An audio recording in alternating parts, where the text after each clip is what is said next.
A very warm welcome. Thank you so much for tuning in. You are just in time to catch us here on 3T TV, which is Thika's #1 online news channel, where as always, we are telling the Thika story as it is. My name is Juliet Modoni, and today we are coming to you on location. We are bringing you this show from Edgewood Country Place. Edgewood Country Place is a hotel and a restaurant that is located here in Thika, in Maboromoko, which is off Gatanga Road. Edgewood Country Place is your one-stop shop where everybody is catered for. From the corporates, they have wonderful grounds where you can hold team buildings. You can also have conferences here. Individuals as well, they have some well-manicured lawns where you can host a party, a graduation party, a wedding reception, and on Sunday you can bring the family out for a family fun day. They have a wonderful Toto's Corner. Don't forget to check out Edgewood Country Place. Now, today we are going to talk about a topic where I know every one of us has been affected by this, and it is unemployment. We know that finding a job at this day and age has become an extreme sport. We have so many people who are educated and are skilled, but finding a job has become quite a hard task and an uphill task for that sake, and an uphill task for that matter. And today we are going to talk to a lady who has found a solution on how she is going to help each and every one of us know how we can bridge the unemployment gap. Most importantly, I hope that by the end of this segment, if you haven't subscribed to this wonderful channel that is 3T TV, we will have given you a good reason enough to. So let us dive right into it. How are you doing? Fine, thank you. Thank you so much for finding time to have this discussion with us. Thank you too for having me.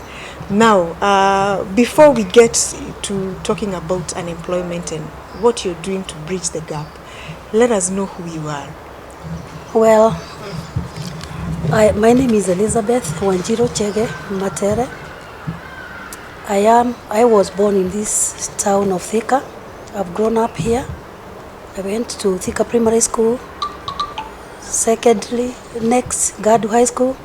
From 5 and 6 I went to Middeliki Girls High School, and next after that I joined Nairobi University, where I graduated with a bachelor's degree in social sciences. I joined the government of Kenya, where I've served in various positions, starting from my first employment, in which I was deployed in Nyeri, which was the seat of the former Central Province. I was deployed as a provincial personnel officer, and despite my tender age, I was manning 5 districts of the former Central Province in personnel management. That was Kiambu, Nyeri, Murang'a, Nyahururu, and Kirinyaga. After that, I joined other ministries. I've served in various desks. Lastly, before I left the government, I worked in Treasury as a budgetary supply officer. That is in the line of administration. Before I left government, and I was budgeting for various ministries. So I know the workings of government. I know the sweetness of being employed, leaving your school, graduating, and finding a ready job. Let me mention here that when I left university, in our days, we used to have government bring employment papers for us to fill before we left the university. After graduation, by January, one found yourself with a job. Public service was very active on that, and we had so many privileges. That is not the position today, because of course with the population growth and the hardships in life, things have changed. Absolutely, absolutely. Yeah. You know, you have a very wonderful story from primary to high school, from 5 and 6, you know, right into employment. And that is not the case nowadays. We have people who have tarmacked for 10 years. They went to class, they passed, but they have not been able to find a job. Now, today I'd like us to delve into unemployment, and I want to know why in particular did you decide to pick on bridging that gap of unemployment? First of all, the society has changed, things have changed. The time we used to get ready jobs are gone. Population has soared. Opportunities are few. And if they are there, we have underlying problems. Sometimes we hear people talking of nepotism. We hear people talking of corruption in employment sectors. And of course, these opportunities, even if we do not have such challenges, we are more than the employment opportunities. So where do you go from here? Why do we have so many problems in the society? Why is there so much, unemployment? I feel that it is time we came up with a solution to help our people find employment, improve themselves, and even help to build this economy. Yeah. Now, you have tailor-made something. Yes. That is concerning overseas job placement. Yes. Overseas job placement, travel advisory, and counseling as well. Yes. What vision do you have concerning all that? First of all, I must mention that when I was in government service, I had the opportunity to be sponsored by UNDP, and I found myself doing an extra course, an important course in budgeting and financial management in America, in Pittsburgh University. It's fully sponsored. Those opportunities are no longer there. It's not that our people are not willing to learn. They don't have opportunity, and poverty levels have really risen. There is not, we have to think outside the box if we are going to save this nation. Absolutely. Now, you're doing your bit by saving the nation by, advising people on travel overseas.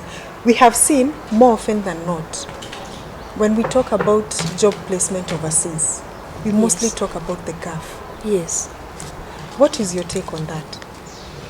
Well, my take on that is that, like as the Bible says, God says, the Holy Book teaches us that God's people are dying for lack of knowledge. We need to explore the territories beyond our borders to find out those opportunities that can help improve our lives.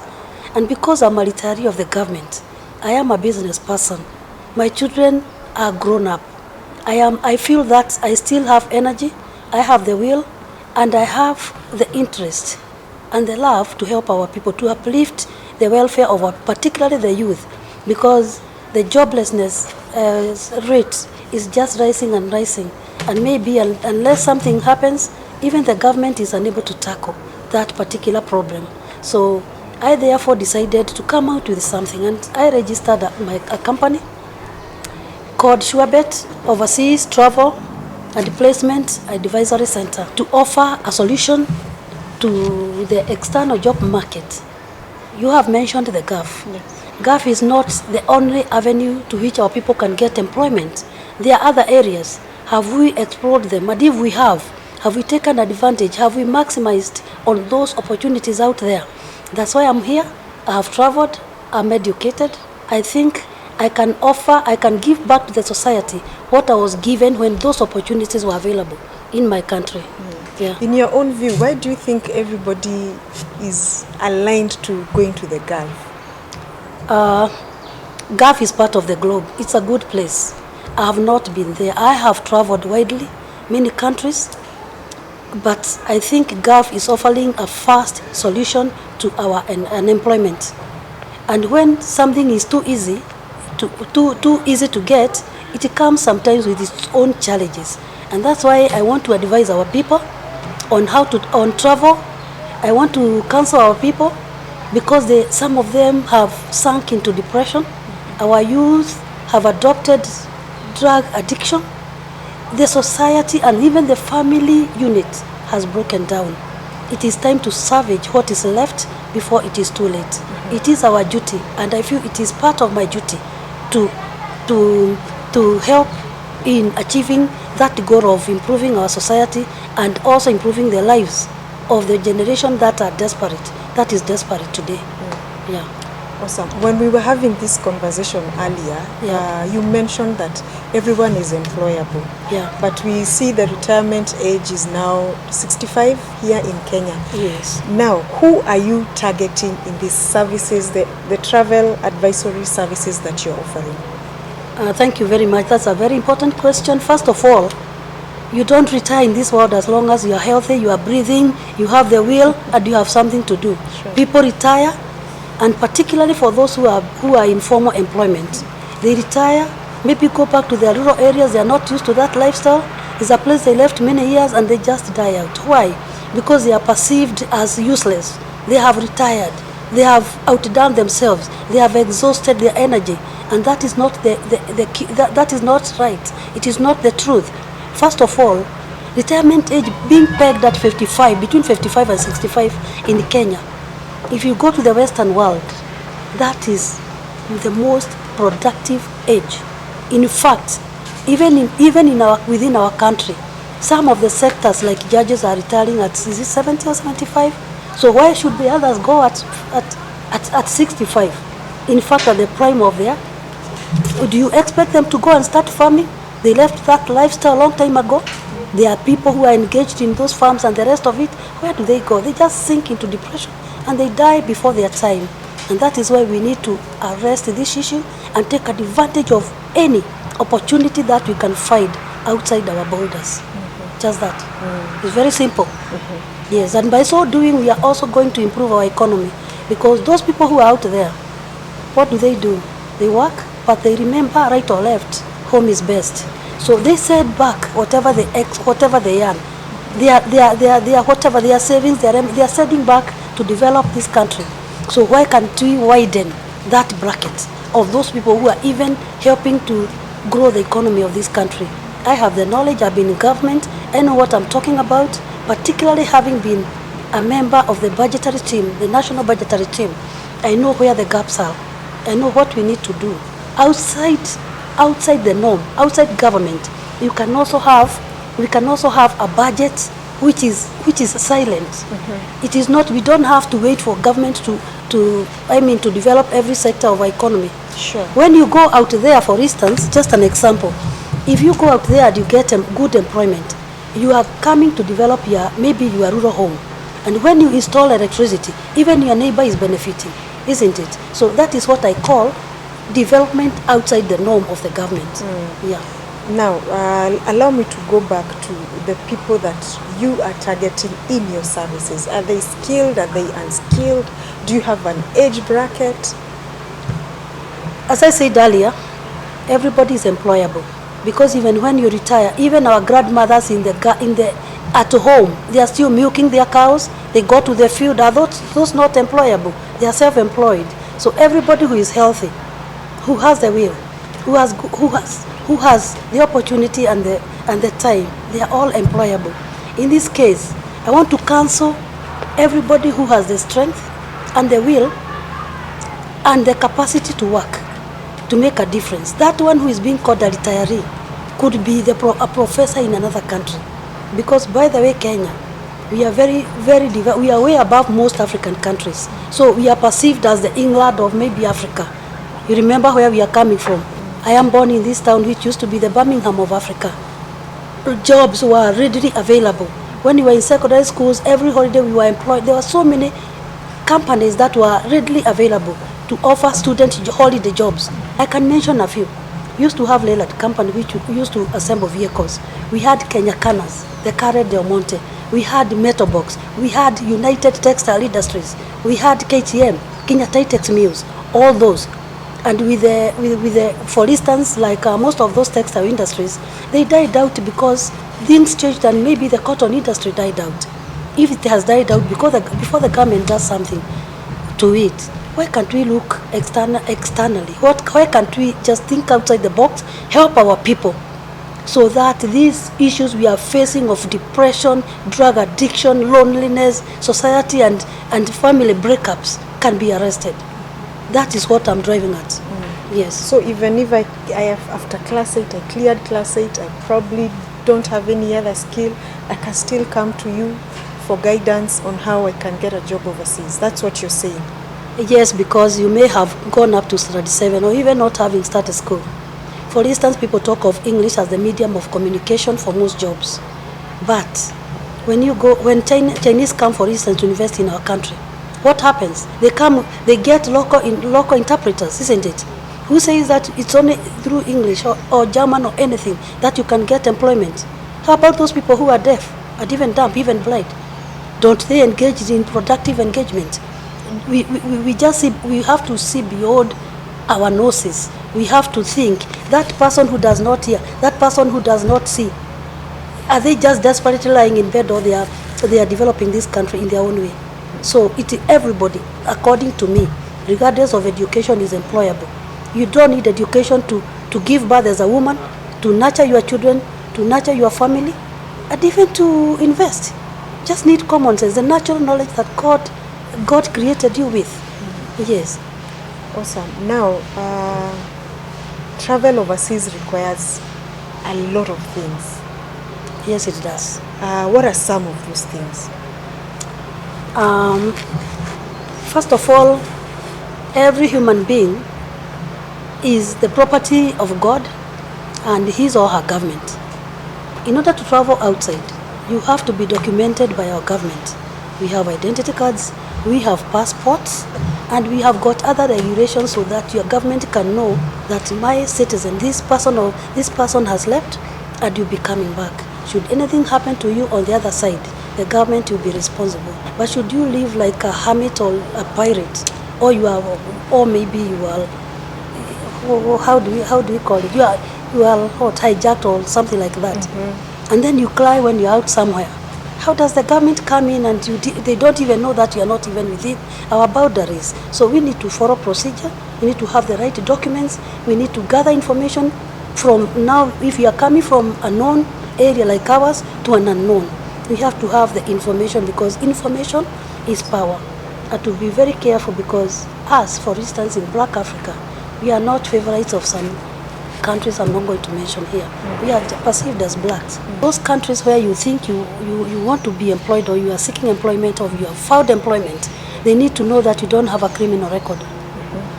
And for instance, let's say you want to go to America, you are required to book and go and attend an interview for a visa, which is now the document which allows you to enter their country. And the vetting for visa, the vetting is even greater than what we call our good conduct. It is more intensive, not greater. It is more intensive. They have all your record, and they even investigate you outside the box. You may not know. You may go there, maybe you have stolen somebody's document, but once your fingerprints are taken, because those ones are not interchangeable, your record comes up. So it's very good to be of good standing in society, so that you're also acceptable in other societies. When you exit your country, you have to have a stamp that you have exited, and then you have to have a stamp on the other side that you have entered. And likewise, when you leave that country, they will stamp that you have left, and you are maybe traveling to another destination. So now, we've been talking about a lot about overseas job placement. Overseas means traveling out of the country. What documents do you require to travel? First of all, you need a passport, and in order to acquire a passport, you must be of good standing, because if you are a criminal or you have been charged with a crime, you will be searched. The government will check your background, your reputation, your goodness or your criminology, and they'll give you either a red tick or a green tick. So the most important is the birth certificate, so that you can acquire that travel document, the passport. Before you travel, also you are required to undergo a complete health background. You need a health examination from a reputable institution, not just anybody, Duakali or clinic or anything. Either is a government hospital or any recognized by any other that is recognized and registered by the government. Because if you go to any other, to a Duakali one or something like that, your certificate will not be accepted. You will go on the other side, maybe you had a condition, you've already traveled and you are returned back. That will be a very big loss and shame. That is why we have SureBet counseling and advisory center on travel and job placement, so that people can come, and we offer those services among others. We even apply passports on behalf of people, of course, those who request. We have so many services, license renewals, all those things. And for instance, for the job market, we also have the data of the legitimate, recognized agents by the government. So anybody maybe who is registering now, at this time we may not have it, but we have the machinery to check and counter check, so that we don't just lose our people to the outside world. They may fall into problems, unforeseen problems. And that is why we have this advisory center, so that our people may be informed before they go to the other world. Now, there's something specific I'd like to find out. What solution are you offering to people who want to travel overseas? And I'm thinking about somebody who has never traveled, who has no information whatsoever, who doesn't know where to start. What solution are you offering? First, we want to orientate our travelers on the culture shock. When you travel from your environment, from your country, not even your home, to another country, you are going to be exposed to a completely unknown world. So you must know what you are going to find there. You must know the do's and the don'ts. And those do's and the don'ts is not everybody who can tell you. You have to go and sit down with a subject matter specialist, so that you can be informed, so that you know maybe even the code of the dress code, the language code, and the rest of it.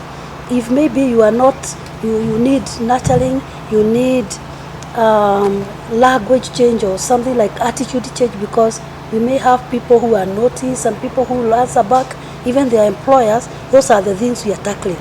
We need to make you acceptable internationally in all ways.